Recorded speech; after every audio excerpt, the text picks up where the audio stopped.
Le clair de lune éclairait faiblement le champ tandis que Marcus Johnson enfonçait sa pelle dans la terre durcie de novembre. Les 300 $ dans sa poche représentaient le dernier travail qu'il accepterait avant de perdre sa ferme pour de bon. Creuser des tombes n'était pas un métier pour un homme qui avait passé 4 décennies à cultiver la même terre. Mais 3 années de sécheresse et de dettes ne lui avaient laissé aucun choix. Le comté de Clermont traitait ses fermières noires avec une cruauté particulière lorsque les banques venaient frapper à leur porte. Essoufflé, Marcus jeta un coup d'œil au corps enveloppé dans des draps blancs reposant à l'arrière de son pick-up. L'homme qui l'avait engagé, Richard Holloway, propriétaire de la plus grande entreprise de développement immobilier de la région, avait été clair.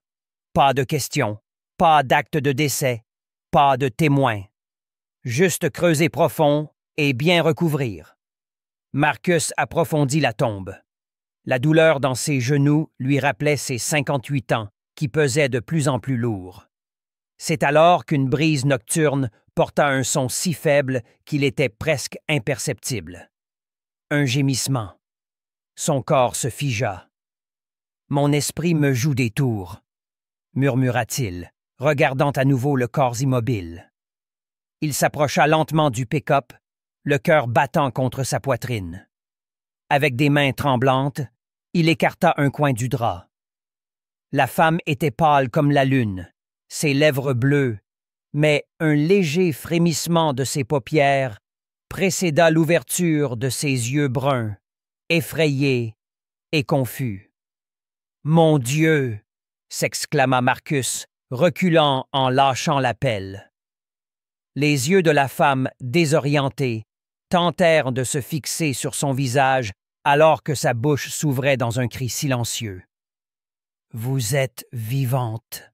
murmura Marcus, l'esprit en ébullition. « Restez immobile. Restez calme. »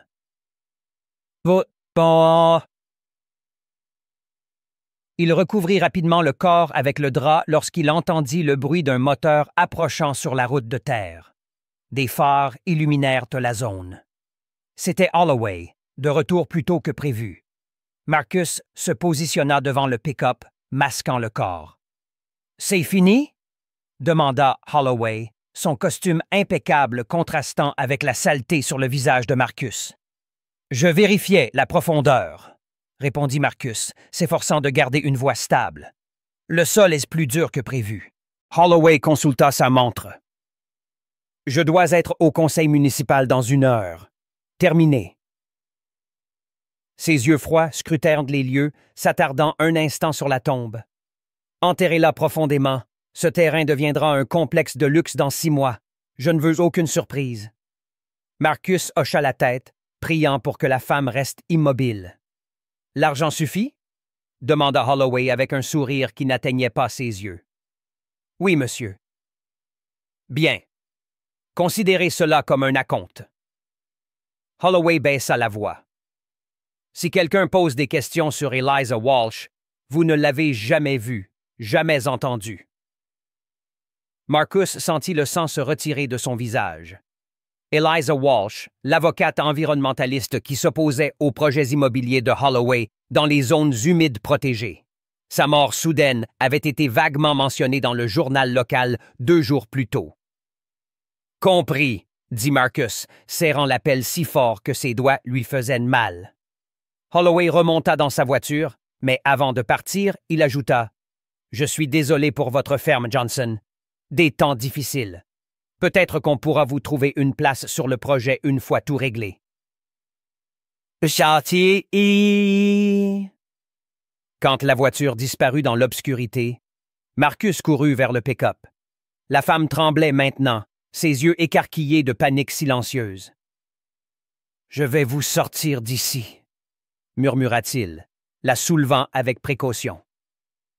Elle était légère comme du papier, son cou marqué de bleu que la lumière de la lune révélait impitoyablement. En la plaçant sur le siège passager, il remarqua quelque chose qui tombait du drap. Une clé USB attachée à un cordon autour de son cou. Marcus regarda la tombe vide, puis l'avocate tremblante à ses côtés. Il venait de refuser d'enterrer une femme vivante, Mais il savait qu'il avait déterré quelque chose de bien plus profond. Un complot qui pourrait leur coûter la vie à tous les deux. Il démarra le moteur. Holloway pensait que des gens comme lui étaient invisibles, jetables. Peut-être était-il temps de montrer à cet homme puissant qu'il avait choisi le mauvais fossoyeur pour son crime. Car Marcus Johnson avait peut-être presque tout perdu, mais il lui restait quelque chose que l'argent de Holloway ne pourrait jamais acheter. Une conscience qui n'était pas à vendre. Le voyage de retour. Le trajet d'une demi-heure sur la route de campagne, entre le cimetière secret et la maison de Marcus, fut le plus long de sa vie. À chaque virage, ses yeux passaient du rétroviseur à la femme à demi morte à côté de lui. Eliza marmonnait de manière incohérente, ses doigts serrant la clé USB comme un talisman.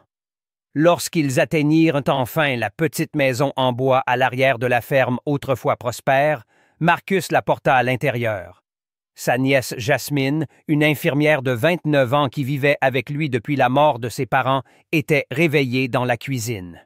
« Oncle Marcus, qu'est-ce que... » La question mourut dans sa gorge lorsqu'elle vit la femme inconsciente dans ses bras. Elle allait être enterrée vivante. C'est de l'avocate, celle du journal. Holloway a essayé de la tuer. Jasmine ne posa pas d'autres questions. Ses yeux révélaient la compréhension immédiate propre à des générations habituées à survivre contre vent et marée. En quelques minutes, elle examinait Eliza avec une compétence professionnelle. Empoisonnement, probablement une forte dose de benzodiazépine mélangée à autre chose. Et ses bleus sur son cou... Jasmine secoua la tête. Quelqu'un voulait vraiment être sûr. Survivra-t-elle? Il lui faudrait un hôpital, mais on ne peut pas l'y emmener. Holloway a des contacts dans tout le comté. Si elle réapparaît vivante, on signe notre arrêt de mort, acheva Marcus. Pendant que Jasmine préparait une solution de charbon actif et improvisait un traitement, Marcus examina la clé USB. « Il nous faut un ordinateur. »« Nate, » murmura-t-il. « Nate peut nous aider. » Nathaniel Turner, le bibliothécaire de la ville et vieil ami de Marcus depuis leur jour de lutte pour les droits civiques, avait été le premier à numériser les registres fonciers du comté. S'il y avait quelqu'un capable de déchiffrer cette clé sans laisser de traces, c'était lui. Le lendemain matin, pendant qu'Eliza se reposait sous les soins de Jasmine, Marcus se rendit à la bibliothèque municipale. À la radio, les nouvelles locales annonçaient que les recherches pour Eliza Walsh, disparue depuis 3 jours, avaient été officiellement abandonnées après des preuves concluantes de son départ volontaire de la ville. Marcus serra le volant si fort que ses doigts lui faisaient mal. Holloway tissait déjà son histoire de couverture. Nate classait des livres lorsque Marcus entra.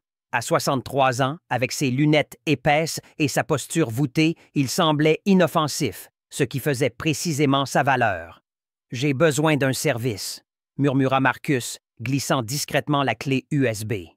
« C'est une question de vie ou de mort. » 20 minutes plus tard, enfermé dans la salle des archives, Nate montra à Marcus le contenu de la clé. « Mon Dieu !» chuchota le bibliothécaire. Elle avait tout.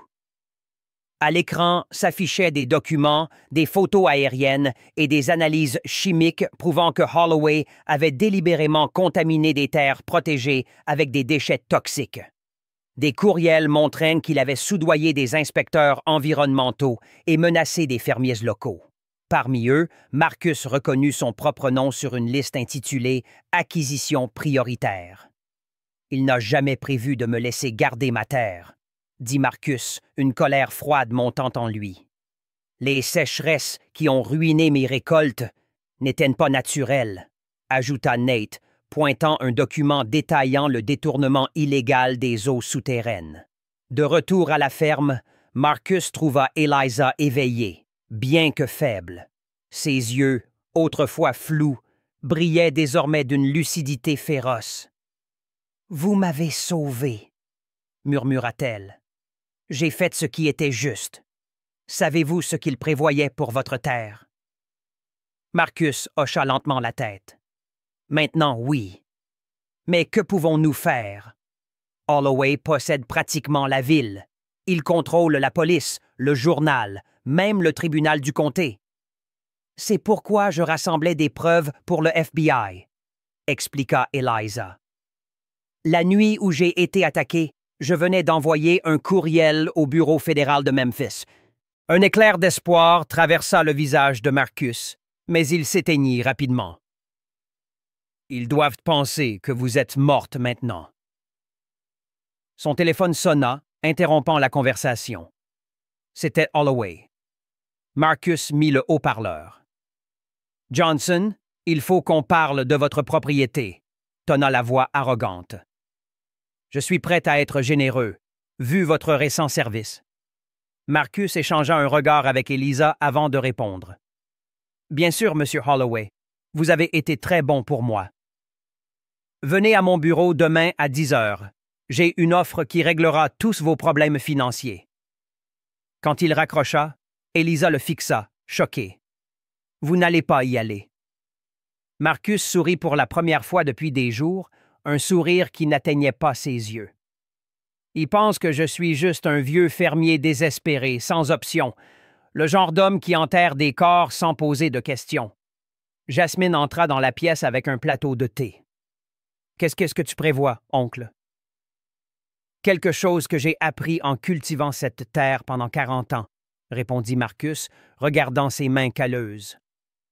Parfois, il faut laisser les mauvaises herbes pousser un peu avant de les arracher par la racine.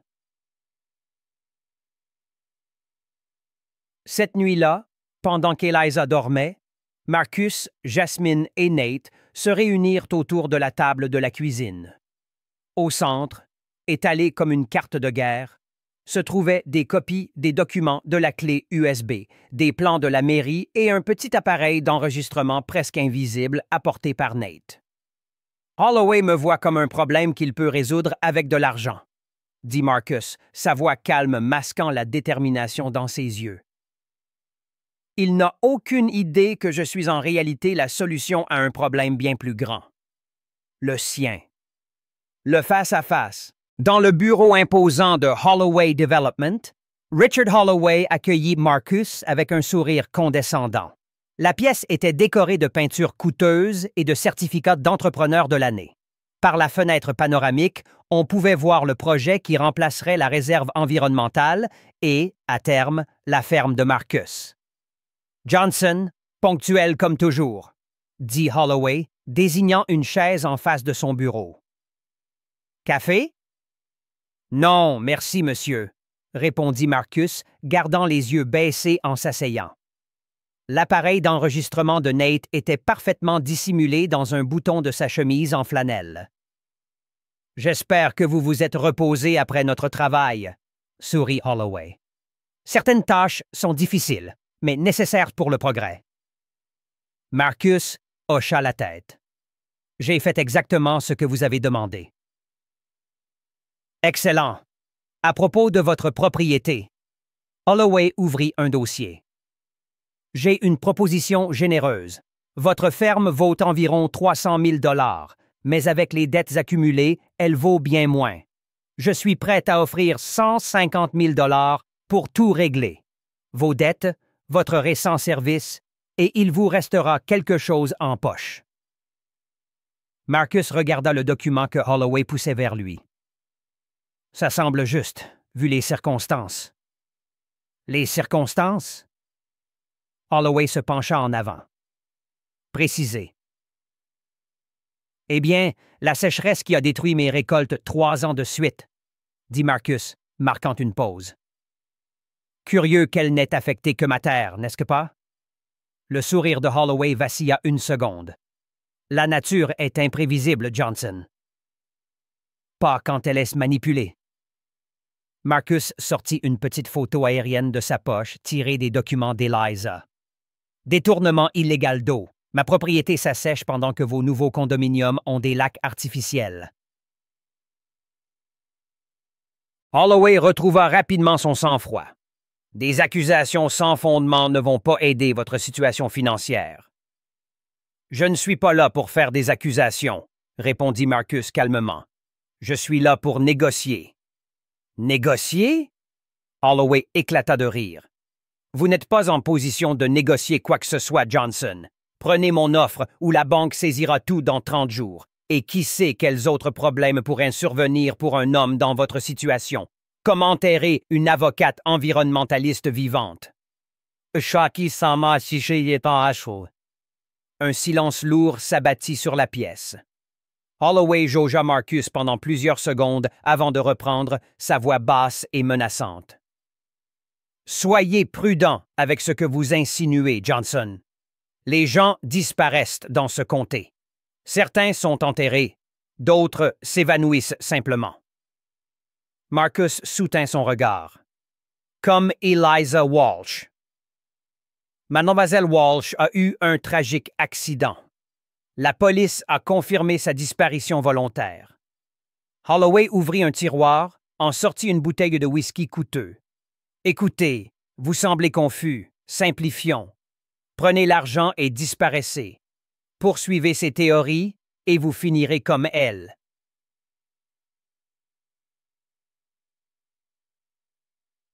Et si j'avais des preuves? Holloway se versa un verre généreux. Quelles preuves? La clé USB qu'elle portait. Holloway s'immobilisa, le verre tremblant légèrement. Eliza rassemblait des preuves sur vos méthodes peu conventionnelles. Contamination de terres protégées, corruption d'inspecteurs, falsification de rapports environnementaux, dit Marcus avec un calme calculé. Tout est documenté. Holloway vida son verre d'un trait. Vous bluffez. Je pensais qu'elle bluffait aussi, continua Marcus, jusqu'à ce que je trouve la clé USB en la sortant de mon pick-up. Vous l'avez prise? Holloway s'arrêta net, réalisant son erreur. Marcus sourit. Je n'ai pas dit qu'elle était vivante, monsieur Holloway. Le visage du promoteur blêmit. D'un mouvement brusque, il ouvrit un tiroir et en sortit un pistolet. Où est-ce la clé USB? Demanda-t-il, pointant l'arme sur Marcus. En lieu sûr, répondit Marcus imperturbable. Avec Eliza Walsh. Impossible, bégaya Holloway. J'ai vérifié son pouls moi-même après que le poison a fait effet. Vous n'avez pas bien vérifié. Elle a survécu. Et maintenant, elle a une histoire fascinante à raconter au FBI. À cet instant, la porte du bureau s'ouvrit. À la stupéfaction de Holloway, 3 personnes entrèrent. Le shérif du comté, un homme en costume que Marcus n'avait jamais vu, et Jasmine, tenant un ordinateur portable ouvert. « Richard Holloway », annonça l'homme en costume, montrant un badge. « Agent spécial Rodriguez, FBI.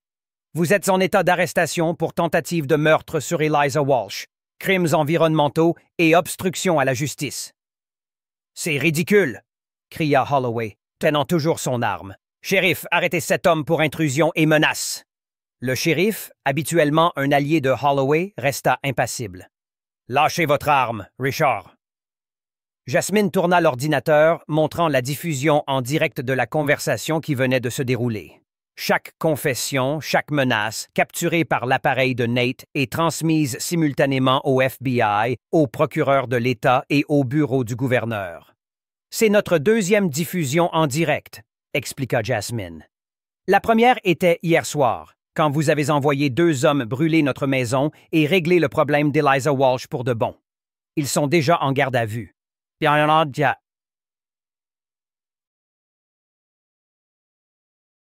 Un second coup de théâtre survint lorsque Nate entra, accompagné de reporters du journal d'État et d'une équipe de télévision.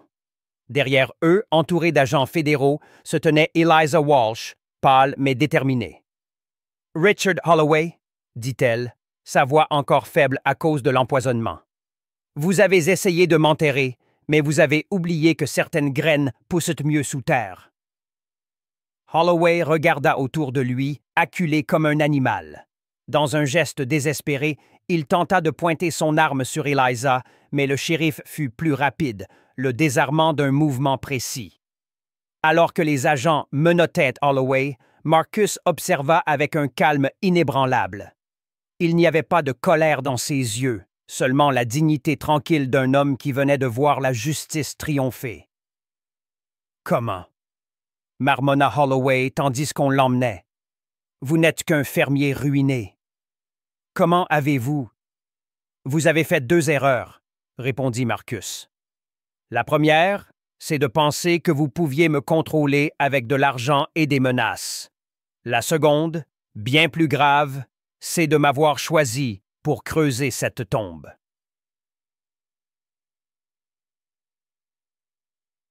Et métaphoriquement comme littéralement, ajouta Eliza, vous avez engagé le mauvais homme pour m'enterrer. En so, et 6 mois plus tard, 6 mois s'étaient écoulés depuis l'arrestation spectaculaire de Richard Holloway. La petite ferme de Marcus Johnson, autrefois au bord de la faillite, resplendissait désormais sous le soleil printanier. Les eaux, libérées des détournements illégaux de Holloway, avaient retrouvé leur cours naturel, nourrissant la terre que Marcus cultivait depuis 40 ans. Sur le porche de leur maison rénovée, Marcus et Eliza partageaient un petit déjeuner en regardant l'équipe installer les derniers panneaux solaires, partie d'un projet d'agriculture durable financé par l'indemnisation obtenue dans le procès contre Holloway Development. « C'est incroyable comme tout a changé », remarqua Eliza, son corps désormais rétabli, mais portant des cicatrices invisibles de l'empoisonnement. « Vous avez transformé une tentative de meurtre en un nouveau départ. »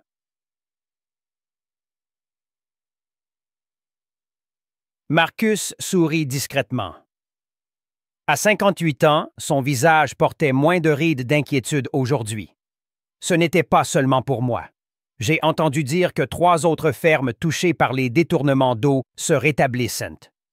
Sur la table, le journal local titrait « Holloway, condamné à 30 ans. L'ancien magnat de l'immobilier face à la justice pour crimes environnementaux et tentative de meurtre. » La photo montrait un Holloway méconnaissable, abattu, sans l'éclat arrogant qui définissait autrefois son regard. « Il a essayé de me faire taire, » réfléchit Eliza, touchant instinctivement son cou où les bleus avaient disparu. Il a fini par se taire lui-même. Jasmine sortit de la maison, portant sa trousse médicale. Après avoir aidé à sauver Eliza, elle avait obtenu une bourse pour compléter sa spécialisation en médecine environnementale, étudiant les effets de la pollution causée par des entreprises comme celle de Holloway. « J'ai une surprise », annonça-t-elle, tendant une enveloppe à Marcus.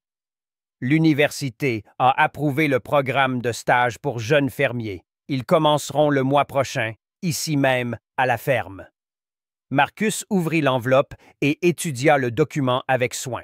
Le programme, créé en partenariat avec le département de l'agriculture, offrirait une formation aux pratiques durables à des jeunes de communautés défavorisées. Sa ferme serait le centre des opérations, un symbole de résistance et de renaissance. Cet après-midi-là, une camionnette s'arrêta à l'entrée de la propriété. Nate en descendit, accompagné de reporters travaillant sur le documentaire Terre volée, Terre reconquise, qui serait présenté la semaine suivante au Festival du film environnemental. « Marcus » appela Nate. « Ils veulent des prises finales pour le documentaire.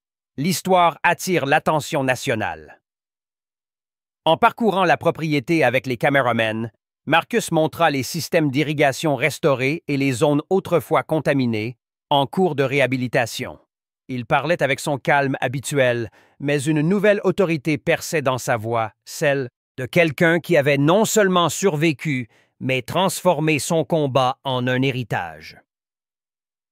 Qu'est-il arrivé aux autres cadres de Holloway Development? Demanda un reporter. La plupart ont passé des accords avec le procureur, expliqua Eliza, qui avait rejoint le groupe. Tous les grands projets ont été suspendus et sont en cours de réévaluation. Les zones humides protégées resteront intactes. Mais, OK. Au tribunal du comté, une plaque avait été dévoilée des semaines plus tôt. reconnaissant le rôle de Marcus et Eliza dans la révélation de la corruption qui gangrénait la communauté depuis des années. Le shérif, désormais à la retraite après que des enquêtes eurent révélé sa complicité dans des crimes moindres, avait été remplacé par un officier engagé à réformer le département. « J'ai reçu une lettre hier », dit Marcus ce soir-là, alors qu'il dînait avec Nate et sa famille. Holloway a écrit depuis la prison. Gassa et aussi. Un silence s'installa autour de la table. Que disait-il? Demanda Nate. Il demandait pardon. Il disait avoir tout perdu. Son entreprise, sa famille, sa réputation. Il voulait savoir si je croyais en la rédemption. Et tu y crois? Demanda Jasmine. Marcus réfléchit un instant avant de répondre. Je crois en la justice. Et la justice offre parfois une chance de faire mieux. Je lui ai répondu qu'il avait 30 ans pour y réfléchir.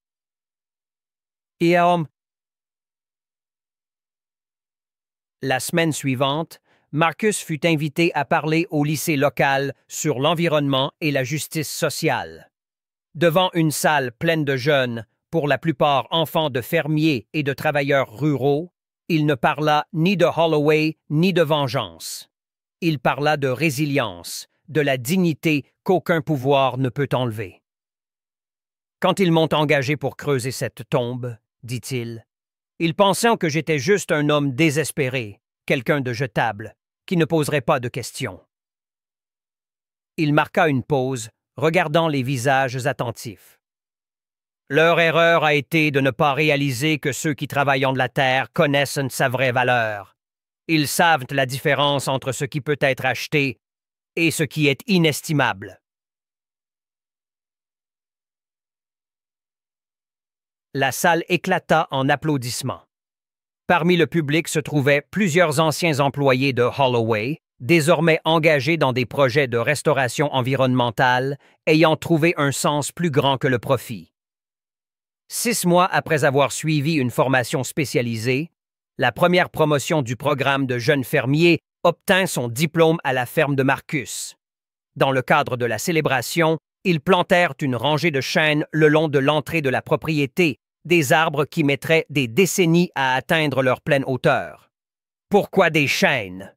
demanda un jeune. « Ils poussent si lentement. » Marcus sourit, ses mains cailleuses touchant une jeune pousse fragile. « Parce que certaines choses ne sont pas seulement pour nous, mais pour ceux qui viendront après. Holloway voulait tout de suite, pour lui seul. La terre nous apprend la patience. » Eliza, désormais consultante environnementale pour le gouvernement de l'État, observait la scène depuis le porche.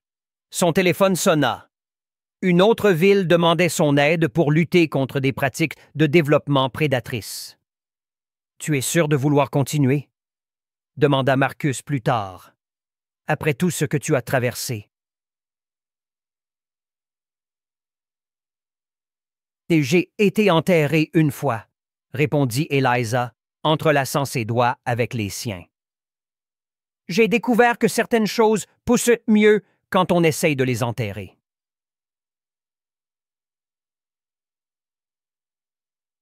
Dans le petit cimetière de la ville, la tombe que Marcus avait commencé à creuser cette nuit de novembre restait un creux peu profond, désormais couvert de fleurs sauvages. Un rappel silencieux de la rapidité avec laquelle le destin peut basculer. À la veille du premier anniversaire de son non-enterrement, comme Eliza l'appelait, elle et Marcus visitèrent le site, non pour ravivre le traumatisme, mais pour marquer une transition. « Tu sais ce que j'ai appris de tout ça ?» dit Marcus, observant les fleurs onduler dans la brise légère. « Parfois, quand quelqu'un essaye de vous enterrer, il plante en réalité une graine. Holloway pensait se servir de moi pour cacher un crime, mais il a fini par planter les preuves de sa propre chute. La ferme Johnson, désormais officiellement rebaptisée Ferme Renaissance, était devenue un symbole dans la communauté, une preuve vivante que la justice, lorsqu'elle est nourrie par le courage et la dignité, peut s'épanouir même dans les endroits les plus improbables.